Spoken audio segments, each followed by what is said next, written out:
আরে বিপুল, তুই কোথায় আছিস? তাড়াতাড়ি চলে আয় এখানে। এই এই এই আরে দাঁড়া, এই কোথায় পালাচ্ছিস?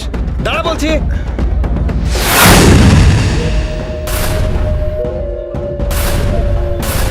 এই ফালতু ঝামেলা চাই না। গত বছর তোদের বাচ্চা ভেবে ছেড়ে দিয়েছিলাম, এবছরে তোদের মেরে এখানেই পুঁতে দেবো আমরা। এই আমাদের লিডার নেই বলে তুই এত লাফালাফি করছিস না? কে তোদের লিডার? আমার বন্ধু বিপুল। ও একটা লিডার নয়, একটা ভেড়া। তুই ওকে ভেড়া ভেবে ভুল করিস না রে ছাগল, ও হলো চিতাবাঘ। তুই যদি সত্যি ছেলে হয়ে থাকিস তাহলে আমার চিতার আসা পর্যন্ত তুই এখানেই দাঁড়া।